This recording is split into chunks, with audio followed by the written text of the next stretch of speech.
The massive Zeltarian flagship hung in orbit around Earth like a silver needle against the black of space.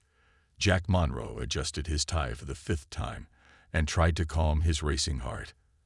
As a mid-level diplomat with only 3 years of experience, he never expected to be part of humanity's first contact team. "Stop fidgeting," whispered Lisa Winters, his superior. "Remember, just follow protocol and let Ambassador Wilson do the talking." Jack nodded. The shuttle docked with a gentle thud, and the airlock hissed open to reveal their first glimpse of the aliens. The Zeltarians were tall, with pale blue skin that seemed to shimmer under the lights. Their eyes, 3 of them arranged in a triangle, blinked in unison as they studied the humans. "Welcome aboard the Imperial vessel," said the lead Zeltarian in perfect English. "I am Grand Minister Krell. Emperor Drax awaits your delegation in the ceremonial hall." Jack followed behind the senior diplomats, trying not to stare at everything they passed. The Zeltarian ship's corridors curved in impossible ways, defying human architectural sensibilities. The air smelled of something like cinnamon and ozone. The ceremonial hall took Jack's breath away. Vaulted ceilings reached at least 40 feet high, with floating orbs of light drifting near the top. At the far end sat Emperor Drax on a crystalline throne, surrounded by nobles in elaborate clothing. Ambassador Wilson stepped forward and began the practiced greeting. "People of Zeltaria, we come in peace and friendship. Earth extends its hand in." Jack barely heard the words. His attention was drawn to a figure standing slightly behind the Emperor's throne. Unlike the other Zeltarians, whose skin was various shades of blue, hers had a purple tint. Her 3 eyes were larger, more expressive, and seemed to catch the light like amethysts. She wasn't looking at Ambassador Wilson. She was looking directly at Jack. "That's Princess Lyra," Lisa whispered, "the Emperor's only daughter." The formal introductions continued for nearly an hour. Jack maintained his position and perfect posture, but couldn't help stealing glances at the princess. Once, she caught him looking and tilted her head slightly. After the speeches, the human delegation was invited to a feast. Jack found himself separated from his team as the crowds mingled. He tried to remember the briefing materials on Zeltarian customs, while servers brought strange foods that pulsed with inner light. As he stood awkwardly alone, Princess Lyra suddenly appeared before him. "You're different from the others," she said. Her voice had a musical quality that standard translation couldn't fully capture. Jack bowed deeply. "Your Highness, it's an honor." "You may rise," she said with a small smile. "Tell me about Earth." Several nearby Zeltarian nobles turned to stare. Jack realized they were breaking protocol. Commoners never spoke directly to royalty without permission from intermediaries, but the princess had initiated the conversation. "Earth is beautiful," Jack said simply. "We have oceans that cover most of our planet, and forests, mountains, deserts. I would like to see it someday," Princess Lyra said. A harsh laugh cut through their conversation. One of the Zeltarian nobles stepped forward. "Princess, why waste time with this? Primitive. He doesn't even know proper court etiquette." Other nobles joined in the laughter. Jack felt his face grow hot with embarrassment. "Actually," Princess Lyra said calmly, "I find their directness refreshing. We could learn from them." The noble bowed stiffly and retreated, but not before giving Jack a look of pure contempt. "Forgive them," Princess Lyra said quietly. "They fear what they don't understand." Before Jack could respond, Emperor Drax's voice boomed across the hall, calling his daughter back to his side. Lyra gave Jack one last look. "Until we meet again, Jack Monroe of Earth," she said, and was gone. Jack stood there, wondering how she knew his name when they hadn't been properly introduced, and why, among all the humans present, she had chosen to speak with him. 3 weeks after the initial contact, Jack found himself permanently stationed aboard the Zeltarian diplomatic vessel. Ambassador Wilson had noticed Princess Lyra's interest in the young diplomat and strategically assigned Jack as the liaison to the royal court. "Stand straight, eyes down. Do not speak unless spoken to," instructed Krell, the Zeltarian protocol officer assigned to Jack. When addressing nobles, use their full titles. When Princess Lyra enters, you must bow and remain bowed until she acknowledges you. Jack nodded, trying to memorize the complex web of customs. Each day brought new rules that seemed designed to emphasize his outsider status. The royal court gathered daily in the Crystal Chamber, where Emperor Drax received petitions and conducted business. Jack's presence was mostly ceremonial, but he dutifully attended and observed. The Zeltarian aristocrats rarely acknowledged him except to share amused glances when he inevitably made some minor cultural mistake. On his 5th day, Jack accidentally sat on a chair reserved for the military caste. The room erupted in mocking laughter. "The human thinks himself a warrior," one noble called out. "Perhaps he should challenge General Vex to combat." More laughter followed. Jack felt his cheeks burn with embarrassment, but maintained his diplomatic composure. "You sit where you wish," came a melodic voice from the doorway. Princess Lyra entered, and the room fell silent. Everyone bowed deeply, including Jack. After court adjourned, Jack was gathering his notes when a small Zeltarian child, a servant, approached him. "The princess requests your presence in the Garden of Whispers," the child said, handing him a small crystal. "This will guide you." The crystal glowed warmly in his palm, pulsing brighter when he turned in certain directions. Following its guidance, Jack navigated through the labyrinthine corridors until he reached a secluded garden, filled with plants that seemed to rustle and murmur even without wind. Princess Lyra sat on a bench made of something resembling mother-of-pearl. She wore simpler attire than her court dress, though still unmistakably royal. "You came," she said, sounding pleased. Jack bowed. "Your Highness, I'm honored by your invitation. Please, when we are alone, call me Lyra." She gestured for him to sit beside her. "These plants absorb sound. We can speak freely here." Jack hesitated before sitting.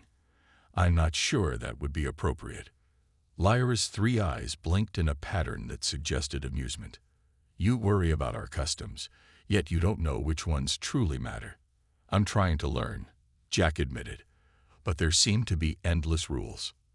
Most are designed to maintain the caste system," Lyra said with unexpected bluntness. "Tell me about Earth. Do you have similar divisions?" Jack considered carefully. "We have social classes and inequalities, but not formal castes. Our societies generally value equality under the law, even if we often fall short of that ideal." Lyra leaned forward, genuinely interested. "And anyone can speak to anyone, without permission?" "Generally, yes," Jack said, beginning to understand her fascination. Their conversation continued for over an hour. Lyra asked about Earth's governments, cultures, and daily life. Jack, in turn, learned that Lyra rarely left the royal compounds and knew little of ordinary Zeltarian life. As they talked, Jack noticed something odd. Sometimes Lyra seemed to respond to thoughts he hadn't voiced aloud. "Are you," he started to ask, "reading your mind?" She finished. Her eyes darkened with worry. "Please don't tell anyone. Telepathy is forbidden in royal bloodlines. Those born with it are usually—" She drew a finger across her throat in a surprisingly human gesture. "Your secret's safe with me," Jack promised, alarmed by this revelation. A distant chime sounded. "I must go," Lyra said, standing quickly. "My father has arranged a meeting with Warlord Draz. He wishes me to consider him as a mate." Jack felt an unexpected pang of jealousy. "Is that what you want?" Lyra's eyes met his. "What I want has never mattered, Jack Monroe. But speaking with you makes me wonder if it could." She disappeared through a hidden door, leaving Jack alone with the whispering plants and the dangerous realization that he was developing feelings for an alien princess. 1 month into his assignment, Jack noticed a distinct cooling in the atmosphere of the Zeltarian court. Where once the nobles had merely mocked him, now they regarded him with open hostility. Conversations stopped when he entered rooms, and twice he had been accidentally shoved in the corridors. "The trade negotiations are stalling," Lisa Winters told him during their secure weekly briefing. Earth offered standard terms, but Emperor Drax is demanding access to our military technology. Ambassador Wilson thinks someone is poisoning the well. Jack frowned. I've been meeting with Princess Lyra regularly to discuss cultural exchange. She mentioned nothing about military technology. Lisa gave him a sharp look. Just how regular are these meetings? 3 times a week, Jack admitted. The princess is curious about Earth. I thought fostering goodwill with her might help our cause. Or it might be seen as you trying to influence royal decisions, Lisa warned. Be careful, Jack. The Zeltarians are becoming unpredictable. Later that day, Jack waited in the Garden of Whispers. Lyra was late, which was unusual. When she finally appeared, her normally vibrant purple skin seemed paler, and her 3 eyes were dull with worry. My father knows we've been meeting, she said without preamble. He's angry. Jack stood, concerned. Did he forbid you from seeing me? Worse, Lyra said. He's accelerated the marriage negotiations with Warlord Draz. The ceremony is scheduled for next month. So soon? Jack asked, feeling his heart sink. Over the past weeks, their conversations had grown increasingly personal.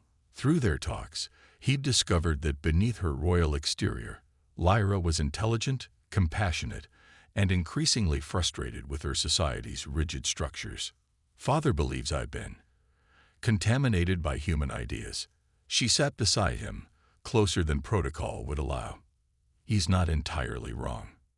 Jack glanced around nervously. Can we speak freely here? Lyra nodded. The plants still protect us, and I can sense if anyone approaches. She tapped her temple, indicating her telepathic abilities. How powerful is your telepathy? Jack asked suddenly. I can read surface thoughts within 20 feet.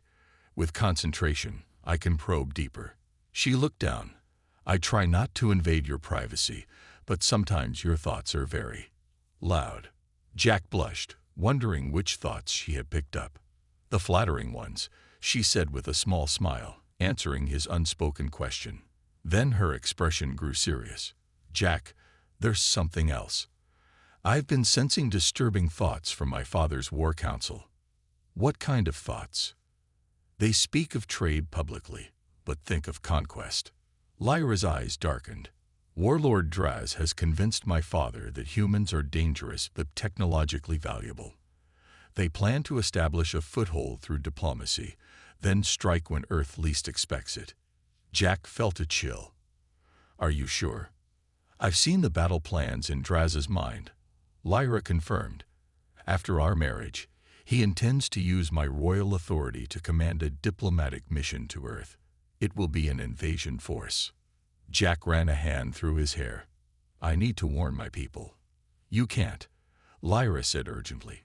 If you suddenly report this, they'll know you have inside information. They'll suspect me. What can we do? Lyra took his hand. Her skin felt cool against his. I don't know, but I won't let them use me as a weapon against your world.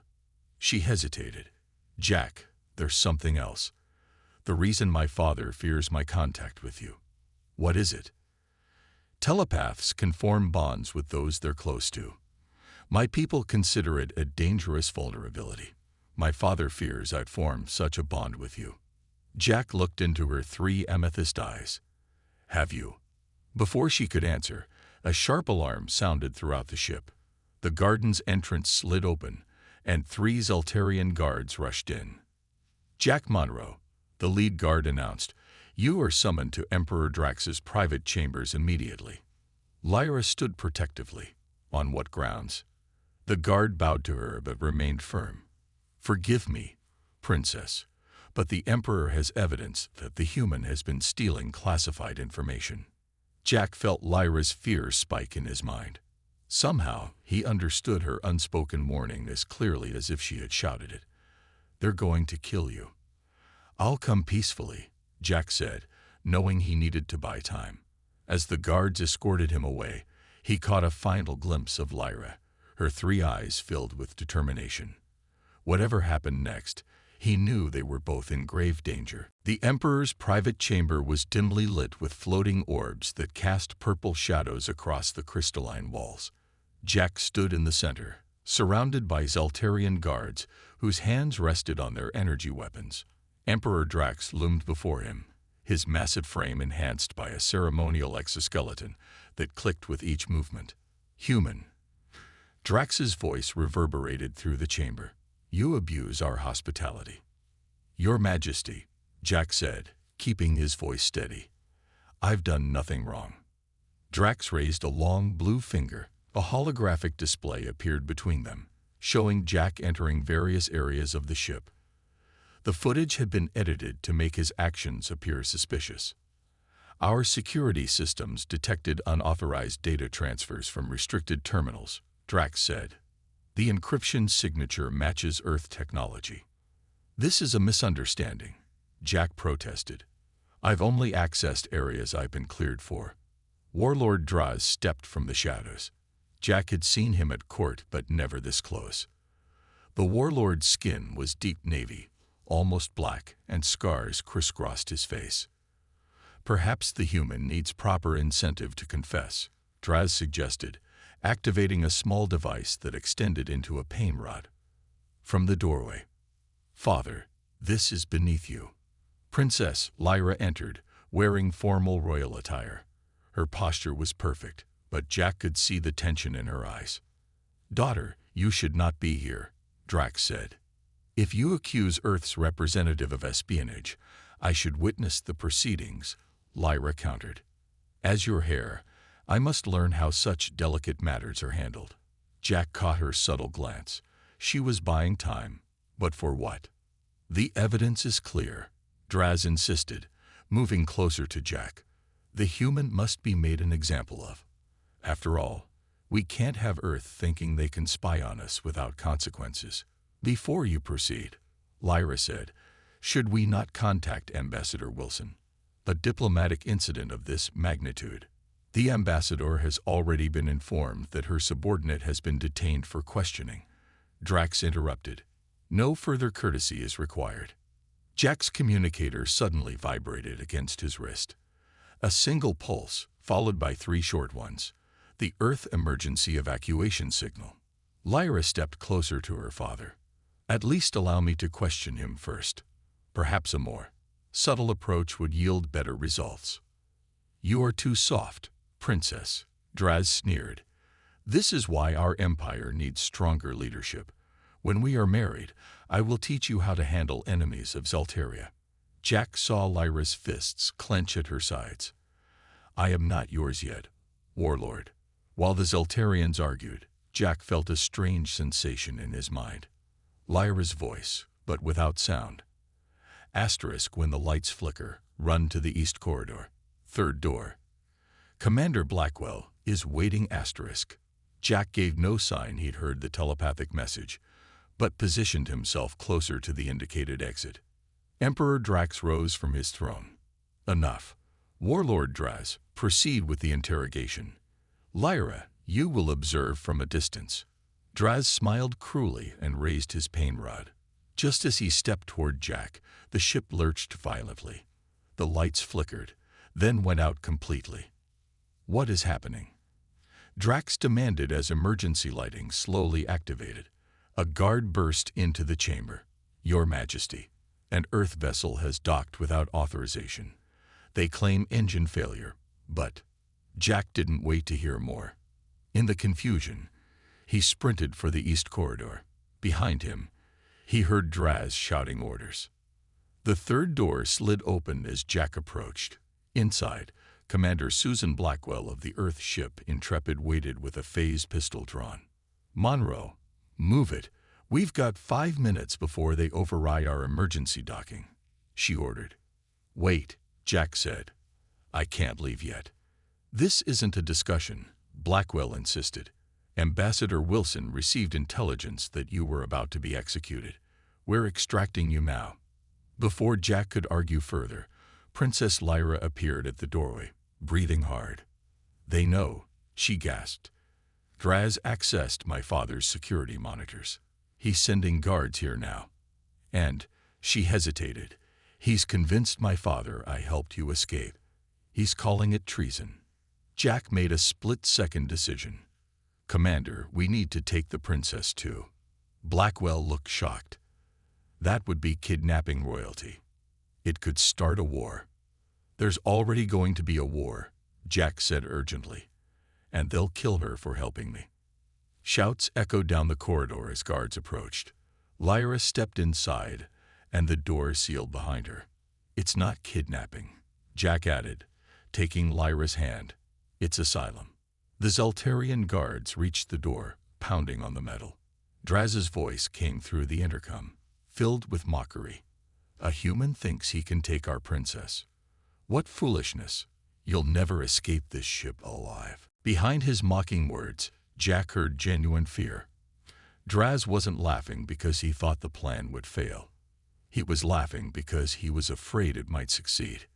We need to move now, Commander Blackwell ordered, leading them through the narrow maintenance tunnels connecting the Zaltarian flagship to the small Earth diplomatic shuttle. Behind them, alarms blared throughout the massive alien vessel. Jack kept a protective arm around Princess Lyra, who stumbled occasionally, unused to moving at such speed. Her 3 eyes darted nervously from side to side.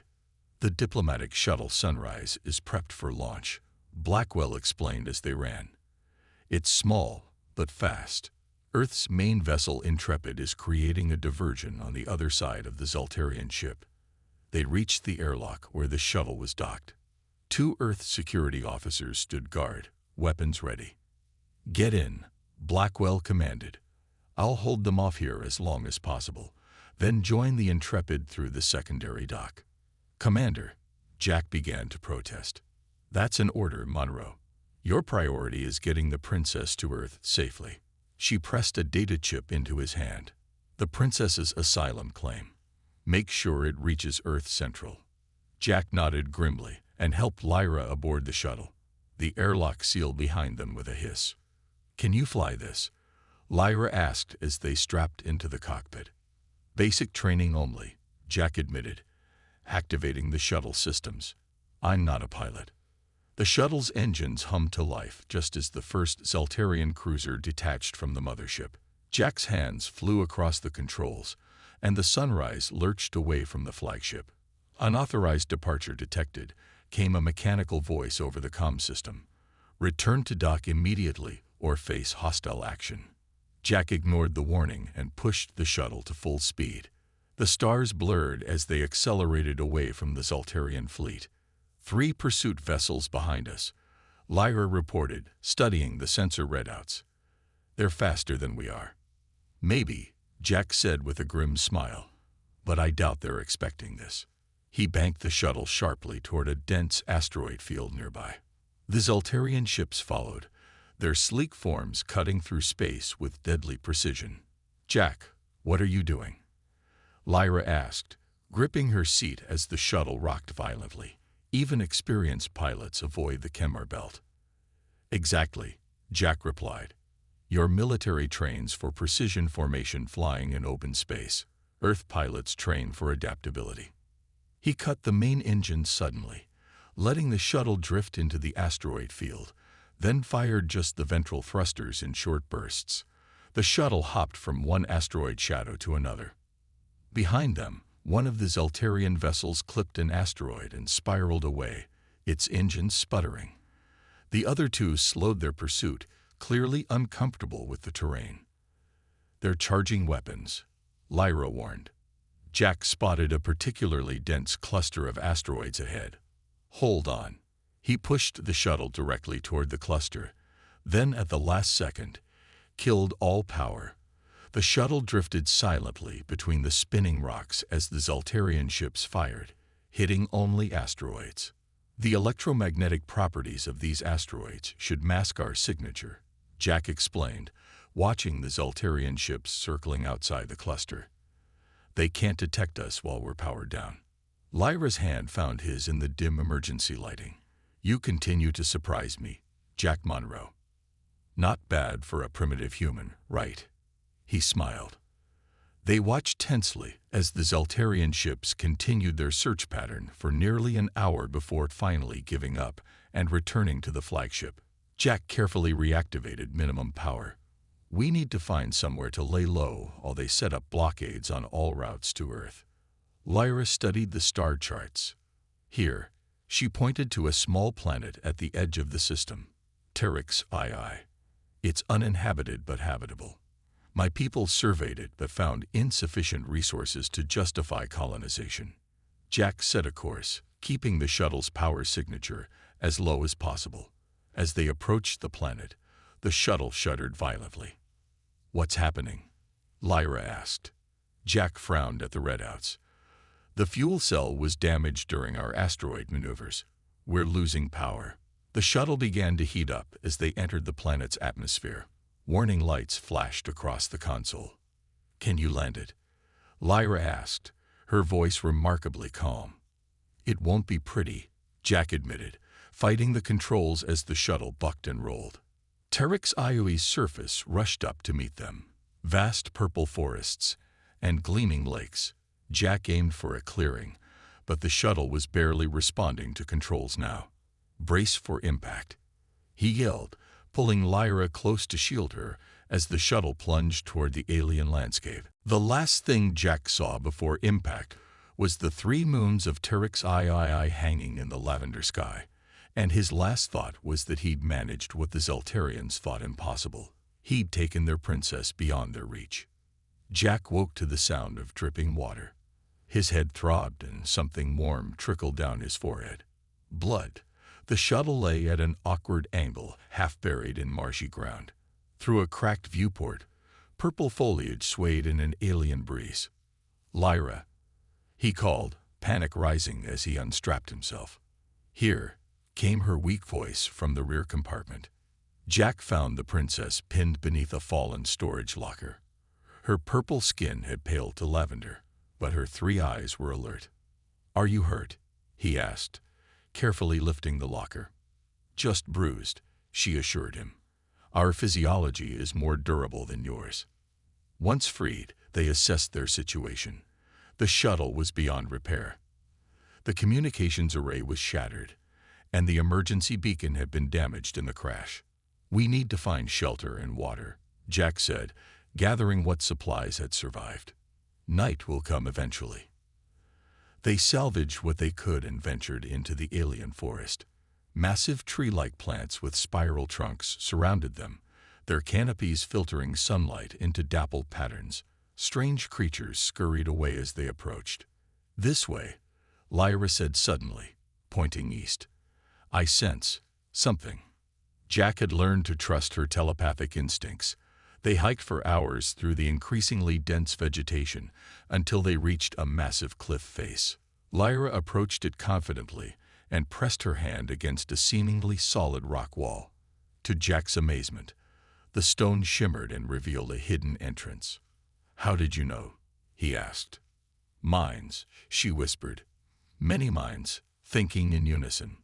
They entered cautiously. The tunnel was clearly artificial, with smooth walls that glowed faintly. After several hundred yards, it opened into a vast underground cavern. Jack froze at the sight. A hidden base sprawled before them. Structures of Earth and Zeltarian design stood side by side. People, both human and Zeltarian, moved about with purpose. Before they could retreat, spotlights locked onto them, and armed figures surrounded them. "Identify yourselves," ordered a stern human voice. Jack raised his hand slowly. "Jack Monroe, Earth Diplomatic Corps. This is Princess Lyra of Zeltaria. We crashed on this planet while escaping the Zeltarian flagship." A tall human with a scared face stepped forward.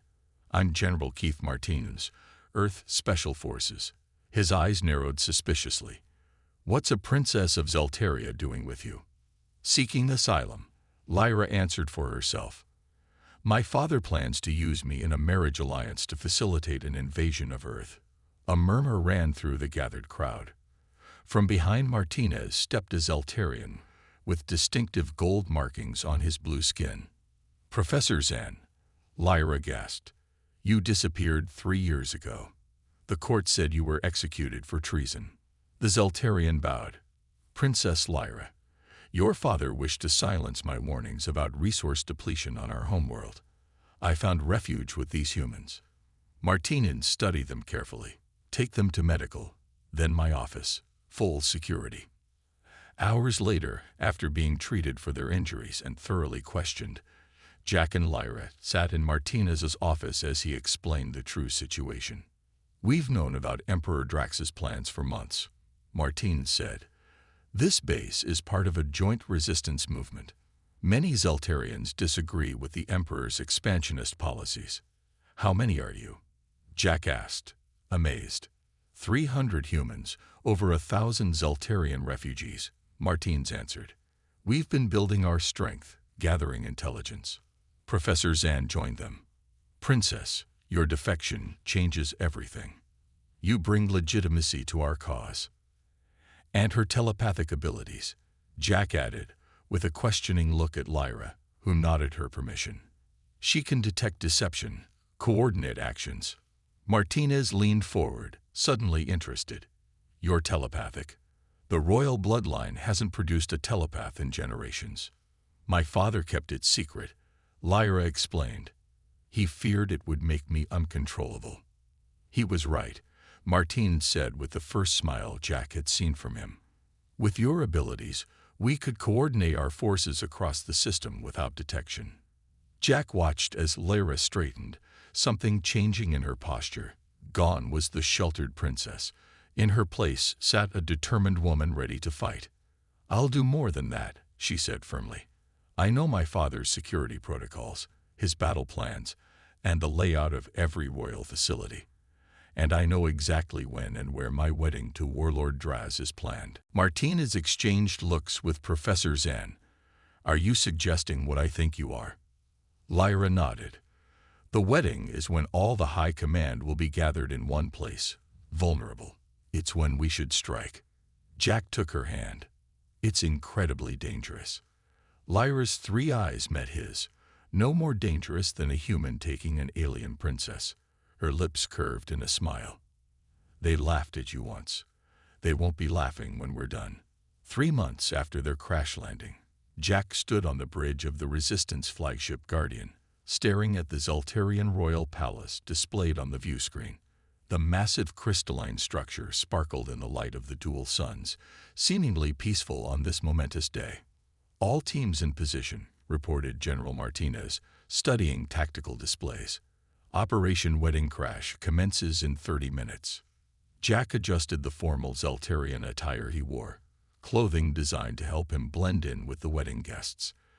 Beside him, Princess Lyra looked regal in her ceremonial gown, though she had modified the traditional design to allow for easier movement. Are you sure about this? Jack asked her quietly. Lyra's 3 eyes met his. I was born for this day, just not in the way my father intended. Their plan was audacious. While the resistance forces created diversions at strategic military installations, Jack and Lyra would lead a small team into the heart of the wedding ceremony.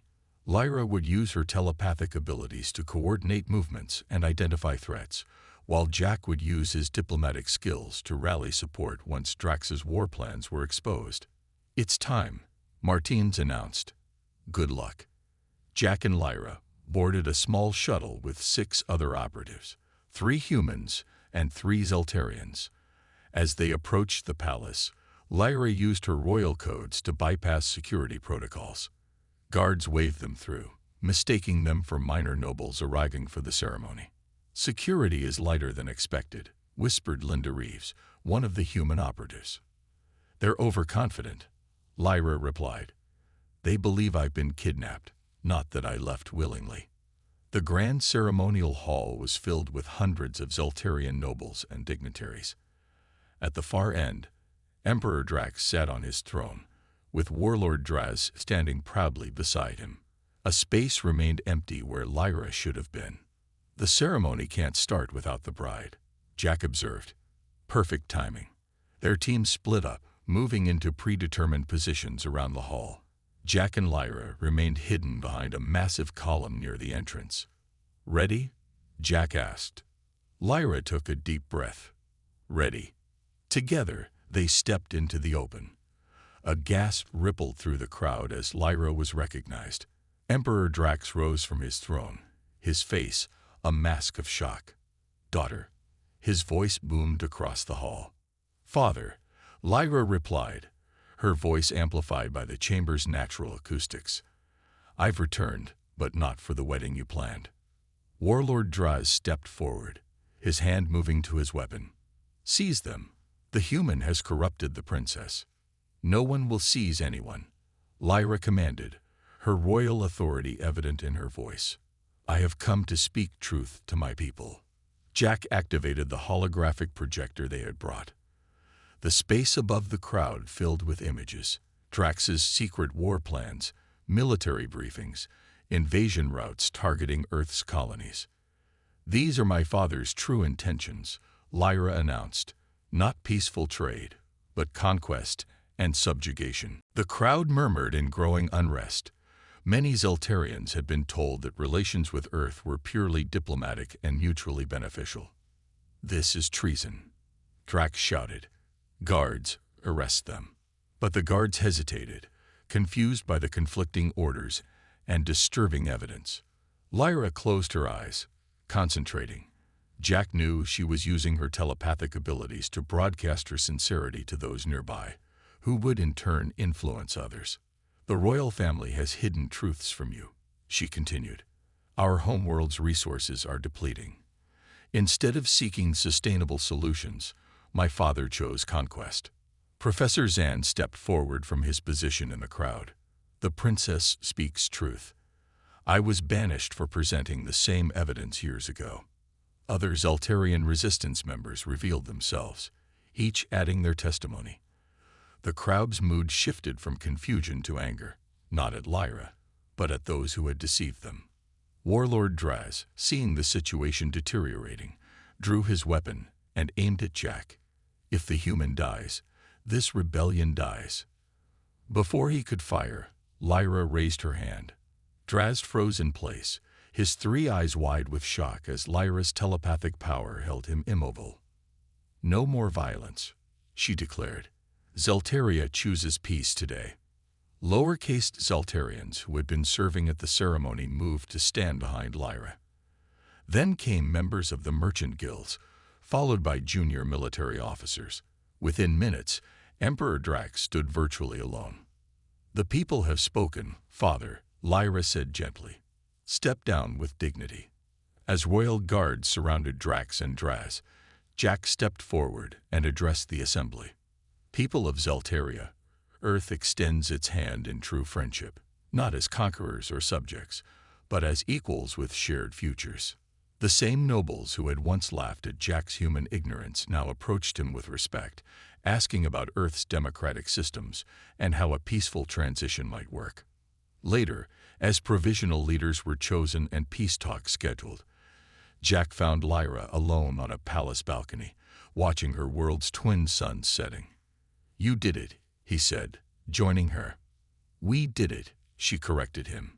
They laughed when a human took the alien princess, but now they follow where we lead. Jack smiled, taking her hand in his. Where do we go from here? Lyra's three eyes sparkled with something that transcended their different species. Anywhere we choose. The stars are waiting.